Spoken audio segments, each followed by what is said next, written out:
Overseas मिलेगा। कल को अगर सानिया मिर्जा पाकिस्तान की नागरिकता, अभी तो एनआरआई पे है, अगर पाकिस्तान की नागरिकता ले लेती हैं तो उनके अंदर हर वो क्वालिटी है जिस आधार पर उन्हें ओवरसीज दिया जा सकता है। एक अच्छी वेल एथलीट, मतलब टेनिस की तो अच्छी खिलाड़ी, सब चीज है, लेकिन फिर उन्हें ओवरसीज के अंतर्गत नहीं दिया। क्यों? शत्रु देश में। किसमें? शत्रु देश। पता चला वहां ले गए, वहां आईएसआई के प्रभाव में आ गया कोई, यहाँ आने के बाद तांडव रच दिया। ये सब नहीं होना। ओवरसीज में प्रियंका चोपड़ा अभी एनआरआई, जिस दिन अगर वहां का नागरिकता ले लेंगी तो भारत का खत्म। लेकिन उनके अंदर एक कला है, एक्टिंग है, बहुत एक्टिंग भी बहुत अच्छा। तो एक मूवी थी ना मस्तान, बाजीराव मस्तान, उसमें क्या एक्टिंग की, प्रियंका चोपड़ा उसमें भी है ना, काशीबाई बनी रहती, क्या एक्टिंग की, समझ में आ गया कि नहीं आ गया? हाँ, बॉलीवुड में चली गई। हमको फिल्मी दुनिया का उतना आइडिया नहीं रहता।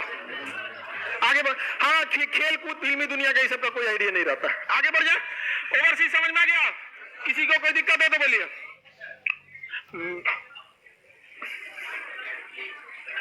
क्या चीज बोलते हो?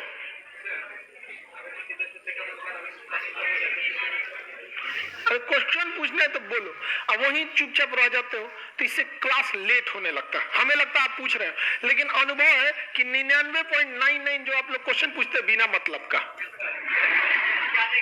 बतियाने के लिए सबको। हम जो भी आपका जरूरत का चीजें रहता है बता देते हैं। अब मत खटखटाइए मत। अब आप लोग ओवरसीज समझ में आ गया कि नहीं आ गया? किसी को दिक्कत? अच्छा ये बताइए, अगर हम जाके जापान सेटल हो जाते हैं और जापान की एक बात पूछ रहे हैं आपसे, तो हमें अगर जापान की नागरिकता ले लेते हैं तो क्या भारत सरकार हमें ओवरसीज नागरिकता देगी? हाँ, दे देगी हमें। समझ में आ गया कि नहीं? लेकिन नेतवा नहीं चाहेगा सब देने के लिए, क्योंकि उसको पता है कि ये आदमी ठीक नहीं। हम जापान जाने वाले हैं, हाँ? कभी नहीं जा सकते हम। बिहार तो छोड़े ना करेंगे हम, भारत छोड़ने की बात तो बहुत दूर है। हम बिहार ना छोड़ सकते तो भारत तो, जैसे बिहार से आदमी झारखंड चला गया तो क्या दिक्कत है, देश में ही है। महाराष्ट्र चले गए देश में, तो वो तो छोड़बे नहीं करेगा आदमी। हम आपको बस एक समझने के लिए बता रहे हैं कि किस कैटेगरी के लोगों को ओवरसीज दिया जाता है, सबको नहीं दिया जा सकता। उसके लिए आपको ऐसा लगना चाहिए कि हाँ देश को दोबारा आपसे रिटर्न है। समझ में आ रहा है कि नहीं आ रहा?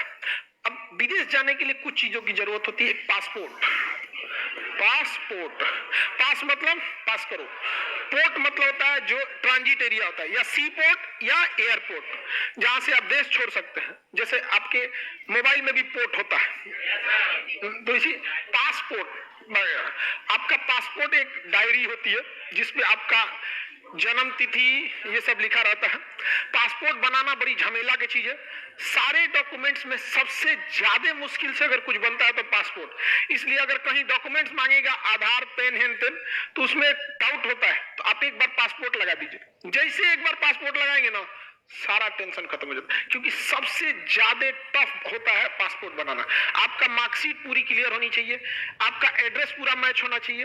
उसके अलावा जब सब करा के आ जाइएगा ना, तब पुलिस जाएगी आपकी जांच करने के लिए कि आपके ऊपर कोई क्रिमिनल रिकॉर्ड तो नहीं है। मोहल्ले में पूछेगी, वो अलग बात है। 1500 रुपया दे दीजिएगा तो कुछ नहीं पूछेगी, ओपन रेट है 1500 रुपए, समझ गए? और अगर आप 1500 नहीं दीजिएगा ना तो अटका देगी आपकी 2 महीना। ये पूरा एक जाल है। आपको करप्शन करने के लिए कहीं कहीं मजबूर कर दिया जाता है। अब आपको किसी को जरूरत है, इमरजेंसी में होकर लटका देगा तो 1500 रुपए